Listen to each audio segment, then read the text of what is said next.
Yin ya, ya. Assalamualaikum warahmatullahi wabarakatuh.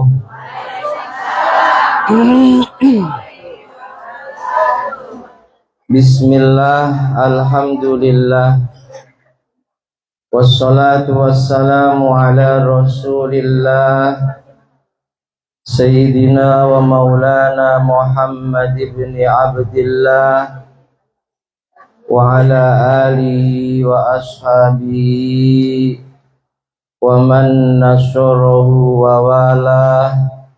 La haula wa la quwwata illa billah. Subhanaka la ilma lana illa ma 'allamtana innaka antal alimul hakim.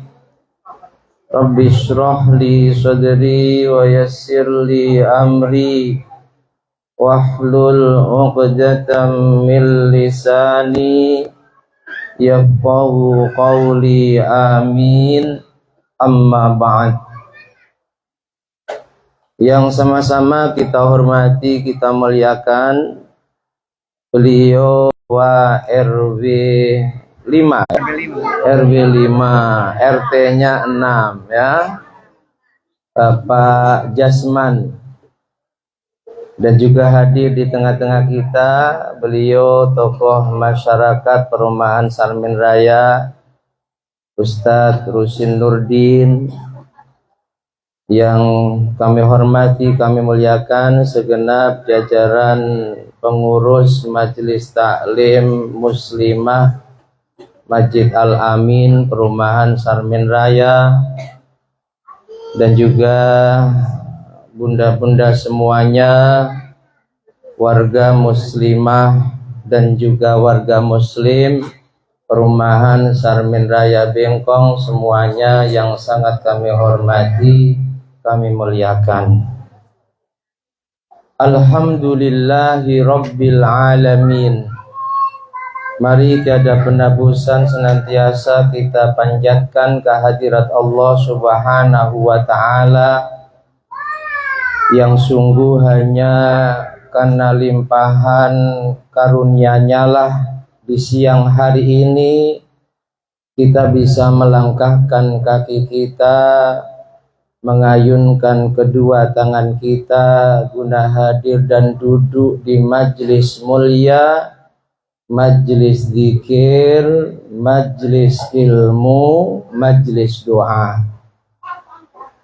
Harapan kita semua mudah-mudahan hadirnya kita di majlis yang mulia ini tergolong umatnya Kanjeng Nabi Muhammad, yang disebutkan oleh Nabi dalam sebuah hadisnya, man salaka tariqan yaltamisu fihi ilman, barang siapa yang mau melangkahkan kakinya menuju majlis ilmu, sahalahullahu tariqan ilal jannah, maka sungguh Allah akan mudahkan jalannya menuju surga. Amin amin Allahumma. Sholawat teriring salam semoga senantiasa tercurah limpahkan keharibaan beliau junjungan alam, sang pembawa pelita Islam, Nabi Agung Muhammad sallallahu alaihi wa alihi wasallam, dengan ucapan doa Allahumma sholli wa sallim ala sayyidina Muhammad wa ala ali sayyidina Muhammad. Semoga dengan segala kekurangan, kelemahan, kebodohan, kemaksiatan kita, Rasulullah berkenan mengakui kita sebagai umatnya, sehingga kelak di hari kiamat kita semua benar-benar mendapatkan syafaatnya. Amin amin Allahumma. Bapak Ibu hadirin wal hadirat jamaah semuanya yang dirahmati Allah, 15 abad yang lalu saat baginda Nabi Muhammad masih hidup telah mengingatkan kita semua lewat sebuah hadisnya, ala innad dunya mal'unatun wa mal'unun ma fiha. Ingat, kata Nabi, sungguh dunia mal'unah, dilaknat oleh Allah Subhanahu wa ta'ala. Apakah dunianya saja yang dilaknat, sementara makhluk yang tinggal di dunia ini tidak dilaknat? Tidak. Wa mal'unun ma fiha, semua yang ada di dunia juga dilaknat. Termasuk kita-kita ini, Bapak Ibu, juga dilaknat oleh Allah. Illa, tapi ada yang dikecualikan. Tidak dilaknat oleh Allah. Yang tidak dapat laknat oleh Allah itu 4 hambanya. Berapa? 4 hambanya. Perhatikan ini. Santai saja ngajinya ya, serius sekali. Yang pertama, kata Nabi, illa zikrullah, hambanya yang selalu berzikir kepada Allah, baik dikala sendirian maupun dikala banyak orang, baik zikir jahar dengan lesannya maupun zikir sir dengan hatinya. Bahkan jika mampu dan tergolong siddiqin, mereka yang 24 jam selalu zikrullah, berat ini. Setiap tarikan dan hembusan nafasnya, hatinya selalu nyebut Allah, Allah, Allah. Meskipun dohirnya mereka ngobrol, meskipun dohirnya mereka berdagang, meskipun dohirnya mereka menjadi karyawan, meskipun dohirnya mereka bersolawat, setiap tarikan dan hembusan nafasnya, hatinya selalu nyebut nama Allah, Allah, Allah. Mampu? Kira-kira mampu? Saya nggak mampu, jelas saja. Hebat kalau ada yang mampu. Berat. Menjadi golongan yang pertama ini berat. Kalau bukan orang yang benar-benar dicintai oleh Allah, dipilih oleh Allah, dimampukan untuk 24 jam zikrullah, tidak akan mampu melaksanakannya. Ini yang pertama, tidak dilaknat, berat. Yang kedua siapa? Wa mawalah, orang yang selalu melakukan amalan-amalan dalam rangka mendekatkan dirinya kepada Allah. Dia istiqomah jaga sholat malamnya, dia istiqomah jaga jamaahnya, dia istiqomah jaga puasa sunnahnya, dia juga istiqomah jaga akhlaknya, jaga lesannya, jaga hatinya. Sanggup? Sanggup menjadi golongan yang kedua ini? Berat. Untuk kita yang awam masih berat. Mawalah yang sisa umur kita hanya kita gunakan untuk melakukan hal-hal yang mendekatkan diri kita kepada Allah. Berat. Tapi kalau ada yang sanggup, nek, top markotop. Saya belum sanggup. Yang ketiga siapa yang tidak dilaknat? Wa alimun, ulama, orang alim, yang dia dapat ilmu lewat proses belajar yang lama, berguru pada seorang guru yang otoritatif, tidak sembarang guru. Guru yang punya sanad keilmuan yang bersambung kepada Rasulullah, itu jangan disepelekan. Al-Imam Abdullah ibnu Mubarak, ulama besar hidup di generasi kedua. Ulama generasi tabi'in mengatakan, ala inna hadzal ilma din. Ingat, ilmu itu bagian dari agama. Jangan sembarangan belajar ilmu. Ilmu yang diwajibkan kita pelajari, wajib ain. Yang kata beliau Al-Imam Abi Hamid Muhammad bin Muhammad Al-Ghazali dalam salah satu karyanya Minhajul Abidin, walhasil kata beliau, kesimpulannya secara garis besar, ilmu yang wajib ain dipelajari itu ada 3. Ada berapa? Ada 3. Nanti ada kuis. Ada kuis nanti. Yang ngasih hadiah Pak RW. Amin. 3 itu apa? Yang pertama, ilmul aqidah wat tauhid. Wajib ain ini. Ilmu tentang akidah, ilmu tentang tauhid, ilmu yang lewat ilmu itu kita benar-benar mengenal Allah. Siapa Allah? Memiliki sifat apa saja? Ahli sunnah wal jamaah ketika bicara akidah, itulah akidah yang 50. Ada sifat wajibnya Allah 20. Ada sifat mustahil atau muhalnya Allah 20. Ada sifat jaiznya Allah 41.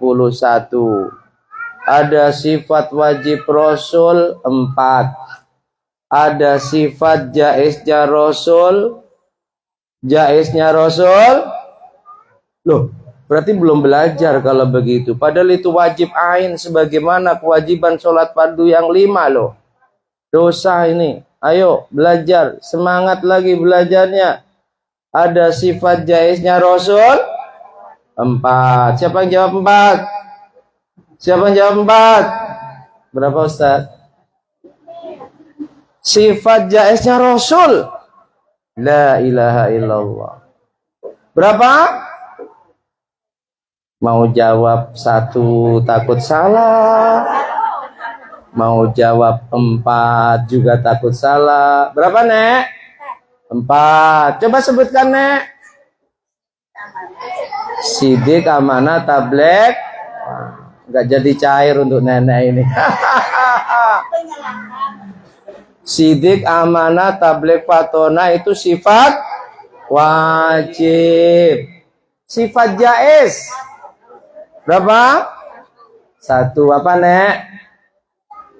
Aradul basyariyah. Ada sifat muhalnya Rasul 4. Jumlahnya 50 akidah. Orang yang memahami dengan benar tentang 50 akidah ini, maka dia benar-benar mengenal Allah dengan segala kesempurnaannya. Ilmu tauhid wajib ain dipelajari. Yang kedua, Imam Al-Ghazali sebut ilmu sir, ilmu rahasia. Apa yang dimaksud ilmu rahasia? Ilmu yang mempelajari tentang masalah hati. Yang sebagian ulama nyebut, mengistilahkan ilmu tasawuf, ilmu akhlak. Penyakit hati, bahayanya, ibadah hati, keutamaannya, diajarkan dalam ilmu itu. Wajib ain kita belajar ilmu tasawuf. Dan yang ketiga, ilmu syariat. Wajib ain. Jangan belajar ilmu yang sunnah dulu, apalagi hanya boleh kalau yang wajib ain belum kita pelajari. Nah, ilmu syariat ini luas. Ilmu syariat dikaji dalam satu disiplin ilmu yang namanya fikih. Bagaimana kita bisa ibadah dengan benar, syarat rukun sebuah ibadah dikaji di sana. 3 ilmu ini, kata Imam Al-Ghazali, wajib kita pelajari. Makanya Imam Abdullah bin Mubarak mengatakan, ala inna hadzal ilma dinun. Ilmu itu bagian dari agama. Jangan sembarangan belajar ilmu. Apa pesan beliau? Fanduru, angan-angan dulu. Fanduru, lihat dengan teliti. Fanduru, pilih dengan selektif. Amman ta'khuduna dinakum. Dari siapa kalian ngambil agama kalian? Kalian belajar tentang agama kalian. Orang hanya modal pandai bicara, ahli bicara, tapi bukan ahli agama. Apalagi belajar agamanya autodidak. Tak punya guru, yang guru itu punya sanad keilmuan bersambung sampai Rasulullah.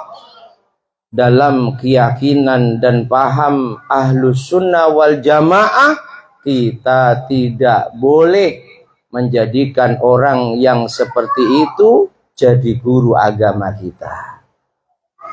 Sehingga menjadi ulama sulit. Dan ulama tergolong 4 hambanya Allah yang tidak dilaknat.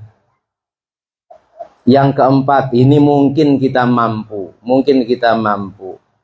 Siapa yang tidak dilaknat oleh Allah dari dunia dan isinya ini? Kata Nabi, wa muta'allimun. Orang yang masih mau belajar. Orang yang masih mau ngaji. Di tengah kesibukan aktivitas dunianya tetap menyempatkan sedikit waktunya, sedikit saja, enggak kok 24 jam syariat kita minta untuk hadir di majelis ilmu, belajar ilmu-ilmu yang wajib ain kita pelajari. Kalau yang wajib ain sudah kita pelajari, silakan belajar ilmu yang fardu kifayah. Belajar ilmu yang disunnahkan, bahkan juga silahkan belajar ilmu yang hukum mempelajarinya ini hanya sebatas jawaz atau boleh, tidak sunnah apalagi wajib. Nah, mudah-mudahan Allah terus mampukan kita minimal menjadi golongan yang keempat ya, karena ulama sulit. Orang yang selalu zikir kepada Allah berat. Orang yang selalu mengisi sisa umurnya untuk melakukan hal yang bisa mendekatkan dirinya kepada Allah juga amat sangat berat. Kalau belajar modal nyempatkan waktu. Andai agak jauh paling modal bensin 1/4 liter. Apalagi di perumahan ini modal jalan kaki. Yang biasanya mungkin siang enakan tidur, bismillah, lawan keinginan tidurnya, hadir di majelis ilmu agar tidak tergolong orang-orang yang dilaknat oleh Allah. Amin, amin, Allahumma. Dan istiqomah sampai mati. Jangan hanya sekali 2 kali, setelah itu bukan kok sesekali absen, tapi sesekali hadir. Jangan. Yang sesekali itu absennya. Hadirnya harus lebih sering. Terlebih ketika bisa istiqomah. Hadirin yang dimuliakan Allah. Ada sebuah nasihat dari beliau Al-Imam Abi Hamid Al-Ghazali. Ya, karena kajian kita bidayah. Saya nukil beberapa nasihat dari pengarang bidayah. Tapi ini nasihat tidak ada dalam kitab bidayah.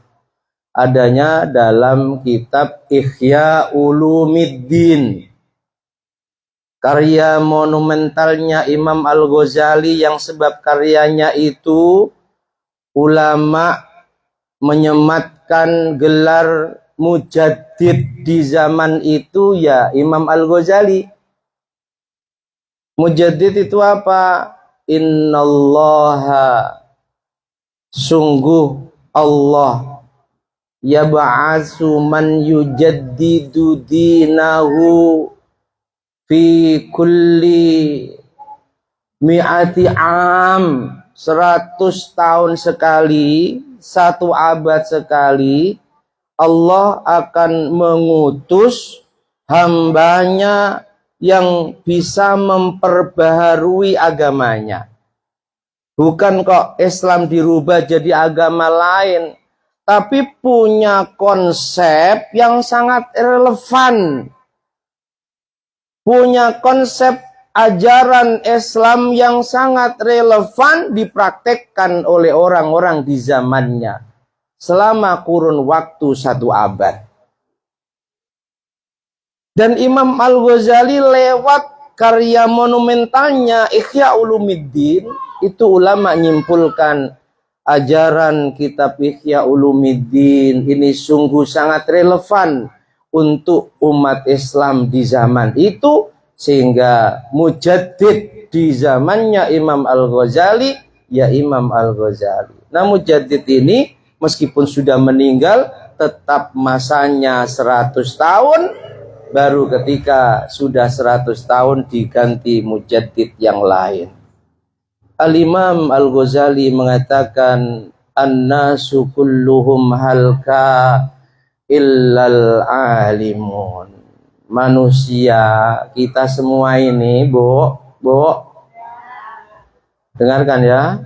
Kita semua ini akan celaka. Kita semua ini akan binasa illal alimun. Yang selamat, yang tidak celaka, yang tidak binasa hanya para ulama. Makanya kita ini yang penting gindulan sama ulama. Andai kita tergolong yang celaka, kita punya guru, guru itu yang akan nolong kita. Wal alimuna kulluhum halka illal amilun. Dan kata beliau, ulama ini itu pun akan celaka, akan binasa kecuali mereka yang mengamalkan ilmunya. Karena sejak Nabi masih hidup banyak sahabat yang alim, tapi perilakunya, lesannya tidak sesuai dengan ilmunya. Alim tetap celaka, binasa kecuali ketika mereka mengamalkan ilmunya. Apa kalau sudah mengamalkan ilmunya selamat? Oh, ternyata tidak.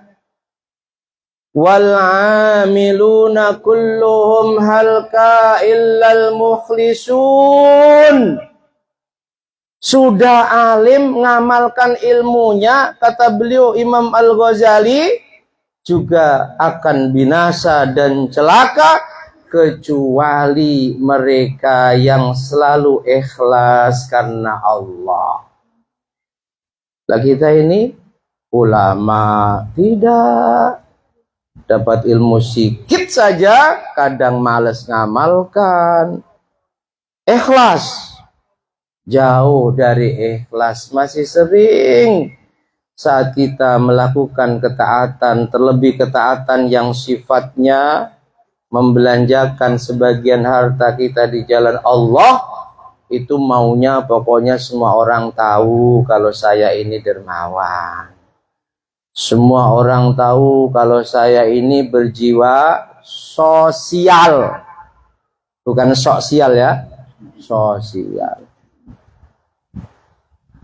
Sehingga potensi kita mendapatkan kecelakaan dan kebinasaan itu sangat besar. Apa kalau sudah ikhlas selamat? Ternyata belum. Imam Al-Ghazali mengatakan wal mukhlisuna ala khatrin azim. Sudah alim, ngamalkan ilmunya, ikhlas setiap beramal, tetap mereka pada kekhawatiran yang sangat besar. Kekhawatiran apakah tergolong selamat atau tergolong celaka. Shallu ala Nabi Muhammad. Apalagi kita, makanya kita nggak boleh sombong. Kita harus selalu bermohon kepada Allah. Ulama ngamalkan ilmunya, sudah ikhlas saja. Kata Imam Al-Ghazali, ala khatrin azim, tetap tidak bisa menjamin mereka selamat. Mereka berada ala khatrin azim, pada kekhawatiran yang sangat agung. Apakah selamat atau celaka? Apalagi sehingga perlu kita terus mendekatkan diri kepada Allah. Jika ada kesombongan dalam hati, merasa lebih baik dari yang lain, merasa lebih alim dari yang lain, merasa lebih banyak amal dari yang lain, ayo hilangkan itu. Karena itu tidak menjamin kita akan selamat. Tetap yang memberikan keselamatan hanya Allah. Sehingga terus mintalah kepada Allah agar kita digolongkan hamba yang selamat. Selamat dari murkanya Allah. Selamat dari kedahsyatannya hari kiamah. Selamat dari fitnah dan siksa kubur. Selamat dari keburukan demi keburukan yang Allah turunkan di dunia. Selamat dari dahsyatnya siksa neraka. Amin, amin, Allahumma amin. Nanti malam sudah masuk bulan Rajab. Ya, bulan Rajab itu kata Nabi, ala inna syahrar Rajab syahrullah. Ingat, sungguh bulan Rajab itu bulannya Allah. Wa syahru Sa'ban syahri. Bulan Sa'ban bulanku, kata Nabi. Sebab di bulan Sa'ban ada perintah agar umatnya Nabi bersolawat dan bersalam padanya. Wa Ramadan syahru ummati. Bulan Ramadan bulan umatku. Diriwayatkan dari beliau Sayyiduna Anas ibnu Malik. Ini sahabat yang sukses, alim, semua anak keturunannya alim, juga kaya. Berkah khidmah kepada Rasulullah. Sahabat Anas dan ibunya itu 10 tahun kurang lebih tinggal dalam keluarga Rasulullah, hari-hari selalu khidmah, melayani kebutuhan Rasulullah dan keluarganya. Sehingga Rasul ridho. Saking ridhonya didoakan khusus, ya Allah, kayakan Anas bin Malik. Ya Allah, banyakkan hartanya. Ya Allah, banyakkan anaknya. Ya Allah, banyakkan ilmunya. Diijabah oleh Allah. Anas bin Malik meninggal usia lebih dari 100 tahun. Menjumpai anak keturunannya juga lebih dari 100. Alim semuanya, kaya semuanya. Kalau orang lain berkebun kurma paling setahun panen sekali, Anas bin Malik bisa panen 2 sampai 3 kali. Masya Allah. Balungan Suge. Tahu Balungan Suge? Dari sono memang sudah cetakannya kaya. Panen kurma banyak yang gak berhasil, gabuk hasil panennya buruk. Anas bin Malik, begitu juga Abdurrahman bin Auf, tidak pernah ngalami gagal panen. Alhamdulillah, saking ridhonya Nabi, 10 tahun hikmah melayani Nabi dan keluarganya. Sahabat Anas ibnu Malik meriwayatkan kebiasaan baik Rasulullah. Kana Nabi sallallahu alaihi wasallam idza dakhala alaihi Rajab faqal. Nabi itu kalau masuk bulan Rajab, beliau berdoa. Doanya apa? Allahumma barik lana fi Rajaba wa Sya'bana wa ballighna Ramadan. Itu kebiasaan Nabi. Hadisnya ada riwayat sahabat Anas bin Malik. Jadi nanti kalau ada tulisan-tulisan liar doa Allahumma barik lana, doa yang bid'ah nggak ada sumber, nah itu harus diajak ngopi. Ngopinya kalau seperti saya sudah nggak boleh pakai gula. Sudah merasakan pahit getirnya kehidupan, kopi pun harus pahit kata dokter. La ilaha illallah. Allahumma barik lana fi Rajaba wa Sya'bana wa ballighna Ramadan. Setiap Nabi masuk bulan Rajab, doa itu yang dibaca. Allahumma barik lana fi Rajaba wa Sya'bana wa ballighna Ramadhana ighfir lana dzunubana. Ya Allahumma barik fi Rajaba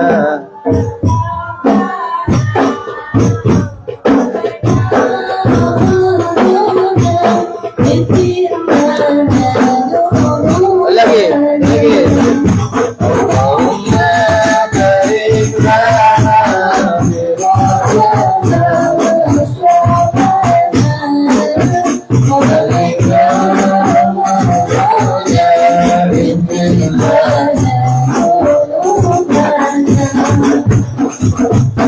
Hafal doa itu ya?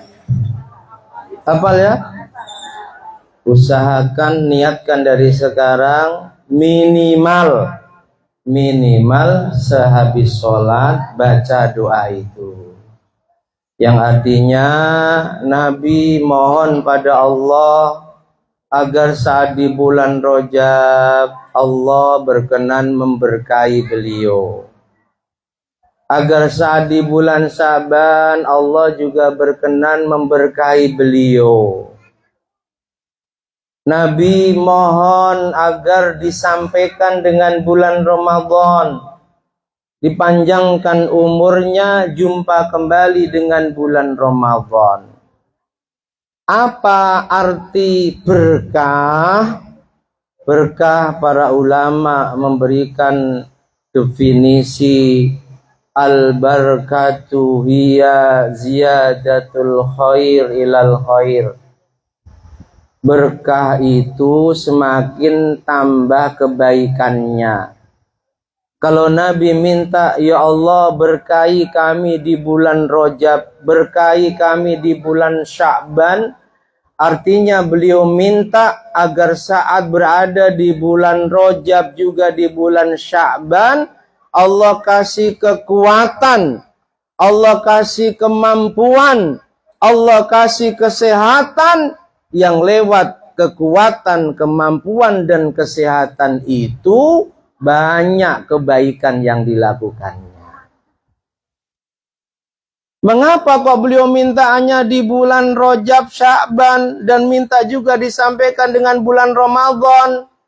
Karena ketahuilah, pahala amal kebaikan yang dikerjakan di 3 bulan ini dilipat gandakan jauh lebih banyak dibanding amal kebaikan yang dilakukan di selain bulan Rajab, Sya'ban, dan Ramadan.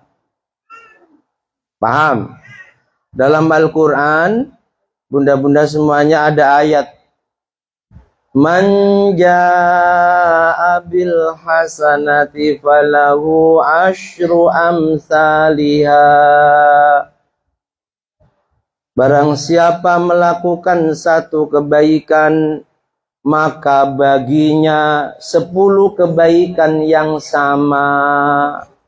Satu kebaikan pahalanya dilipatkan 10 kali lipat. Ayat ini kata para ulama tidak berlaku di bulan Rajab, juga tidak berlaku di bulan Sya'ban, juga tidak berlaku di bulan Ramadan.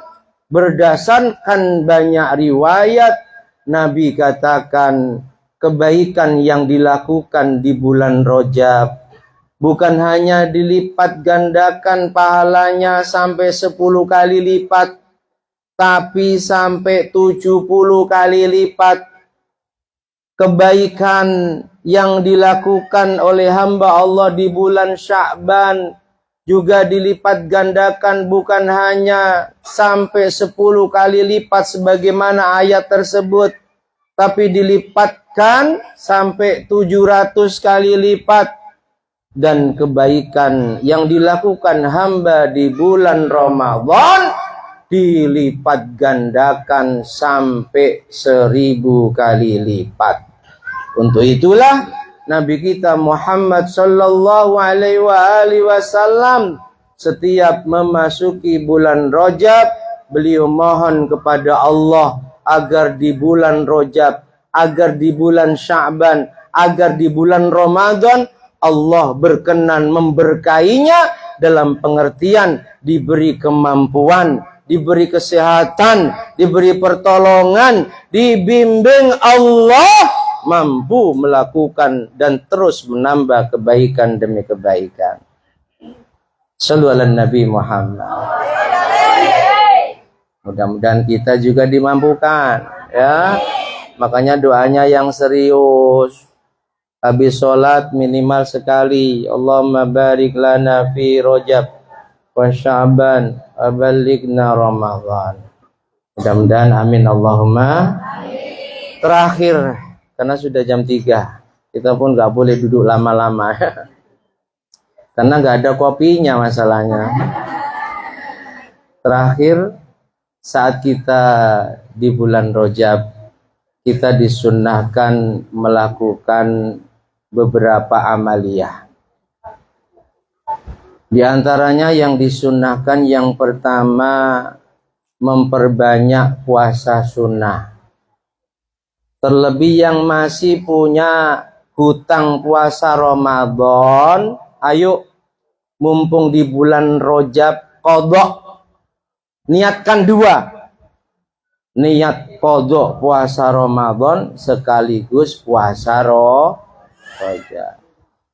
Kesunahan puasa Rajab disepakati oleh para ulama mazhab 4. Jadi kalau ada yang mengatakan puasa Rajab tidak disunahkan tapi bid'ah, maka pendapatnya menyelisihi pendapat mayoritas ulama, bahkan pendapat ulama 4 mazhab, yang mayoritas ulama mengatakan dalam fikih kita nggak boleh mengikuti pendapat di luar pendapat 4 mazhab.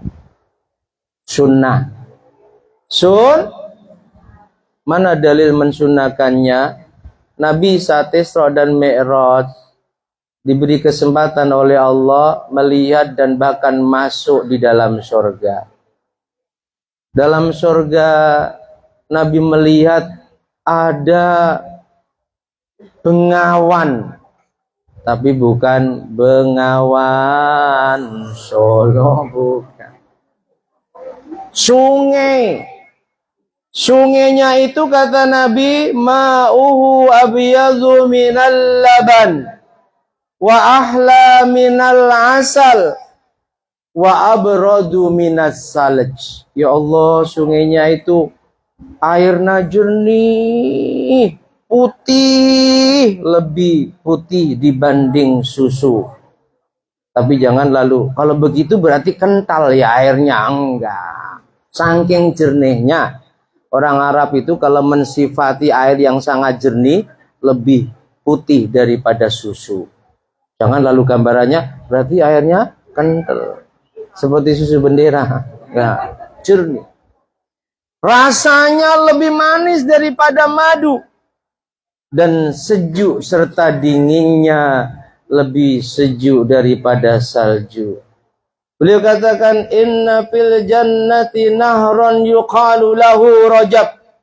Sungguh dalam sorga ada bengawan, ada sungai yang sangat indah, yang airnya lebih jernih dibanding susu, lebih manis dibanding madu, lebih sejuk dan dingin dibanding salju. Nama sungainya Rajab. Man shoma yauman, siapa yang berpuasa satu hari saja, min Rajab, dari bulan Rajab, ya betagi wajah Allah, niatnya berharap ridhonya Allah, saqallahu min dalikan nahar, maka sungguh kelak di akhirat Allah akan minumi dia dari air sungai Rajab. Hanya puasa ya, meskipun sehari. Saya ingatkan yang punya hutang puasa qadha, niat di malam hari, ya Allah besok saya puasa qadha Ramadan saya dan sekalian puasa Rajab, pahalanya 2. Sanggup? Sanggup? Niatkan yang kuat. Puasa Rajab sangat disunnahkan. Apalagi yang disunahkan, perbanyak zikir, terserah. Yang suka sholawat, mungkin sebelum Rajab mampunya 100 kali per hari, tambah 200.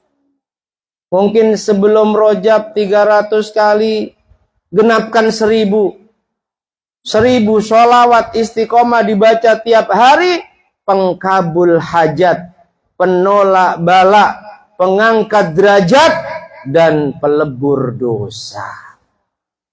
Gak usah yang panjang-panjang sholawatnya.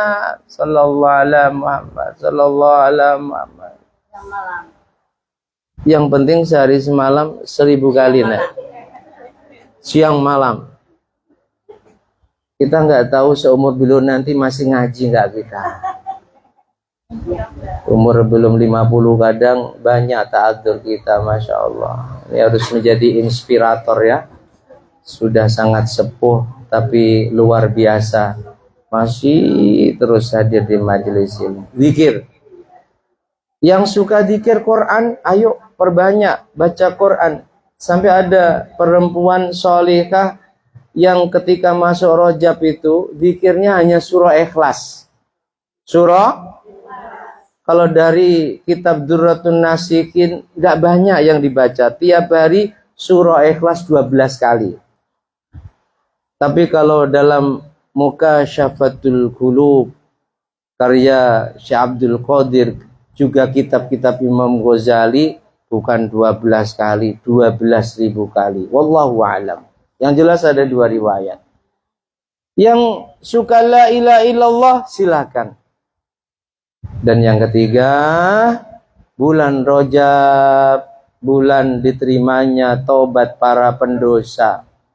Makanya Rajab itu ditulis ada 3 huruf, ra jim ba, ra rahmatullah, jim jirmul ibad, ba birrullah. Para pendosa dari hambaku mau bertobat dengan benar di bulan Rajab, maka dengan kebaikanku dan dengan rahmatku aku akan ampuni dosanya. Rahmatullah, rahmatnya Allah. Jirmul ibad, maksiatnya hamba, dosanya hamba. Birrullah, kebaikannya Allah. Tobat yang benar. Mungkin selama ini tobatnya kurang benar, kurang serius, atau serius tapi nggak dijaga tobatnya. Istiqomahlah dalam bertobat. Nabi bersumpah, demi Allah, sehari semalam aku bertobat kepada Allah minimal 100 kali. Istighfarnya Nabi minimal 100 kali. Sementara Nabi manusia yang sudah dijamin masuk surga. Manusia yang sudah diampuni, dimaafkan semua kesalahannya, baik di masa lalu maupun masa datangnya. Tapi jangan lalu disimpulkan kalau begitu Nabi punya salah. Nah, jadi kalau ada kalimat si fulan diampuni dosanya oleh Allah, kalau dia punya dosa diampuni. Kalau enggak punya seperti Nabi diangkat derajatnya oleh Allah Subhanahu wa ta'ala. 3 perkara ini serius kita kerjakan di bulan Rajab. Satu apa? Satu apa?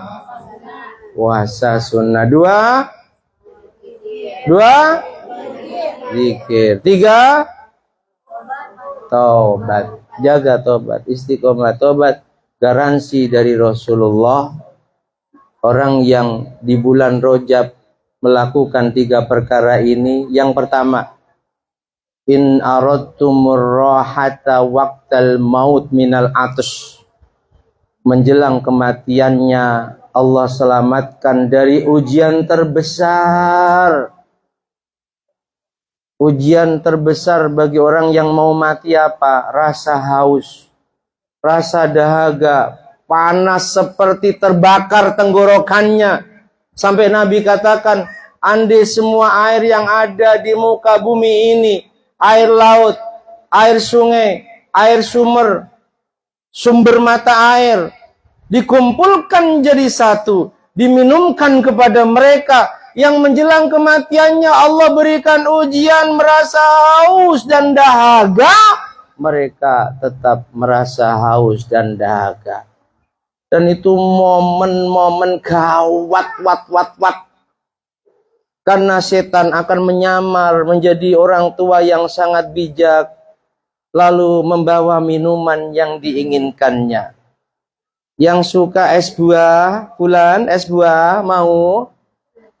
Oh, karena dia haus dan hobinya minum es buah, sangat mau.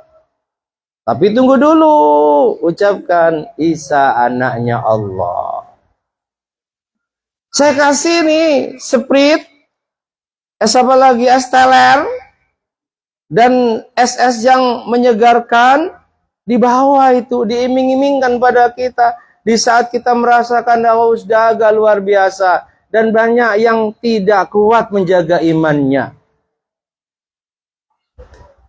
Kalau sampai dia nggak kuat, ucapkan la ilah, nggak ada Tuhan, la ilah, minum, mati tanpa iman, naudzubillah ini. Tapi bagi mereka yang puasa Rajab, banyak zikir, tobat dengan sungguh-sungguh di bulan Rajab, Allah akan jaga meninggalnya ar-rahah, meninggalnya aman, meninggalnya bahagia, meninggalnya tenang, tersungging senyuman indah dari wajahnya, sehingga yang laki lebih tampan dibanding saat hidupnya, yang perempuan lebih cantik dibanding saat hidupnya. Amin Allahumma amin. Apalagi yang digaransikan Nabi yang kedua, wal khuruja maliman, mati iman, Allah yang jaga. Yang ketiga, wan najata minas syaitan, dijaga dari setan. Setan yang tadi menjelang kematian seorang hamba akan selalu menggoda, membisiki agar kita mati dalam keadaan keluar dari Islam. Dan yang keempat, tadkhulu jannata rabbikum bisalam. Garansi Rasul, siapa yang mau memuliakan bulan Rajab dengan puasa sunnahnya, dengan zikir lama dan banyaknya, dengan kesungguhan dalam taubatnya, tadkhulu jannata rabbikum bisalam, maka sungguh mereka akan masuk dalam surganya Allah dalam keadaan aman dan nyaman. Alhamdulillah, mudah-mudahan Allah panjangkan umur kita, bisa jumpa dengan bulannya Allah di bulan ini, dan kita benar-benar bisa memuliakannya, kita benar-benar bisa selalu menghidupkannya dengan ketaatan demi ketaatan, baik kepada Allah, ibadah mahdhah, ibadah spiritual, ibadah ritual, maupun kepada sesama manusia ibadah sosial, sehingga kita tergolong hambanya yang dapat cinta dan ridhonya, yang dapat keselamatan, kebahagiaan, serta kemuliaan dunia sampai akhiratnya. Amin amin Allahumma amin. Demikian, semoga bermanfaat. Tentu banyak kurang lebihnya mohon maaf. Akhirul kalam, adanallahu wa iyyakum ajma'in wal 'afwu minkum. Assalamualaikum warahmatullahi wabarakatuh.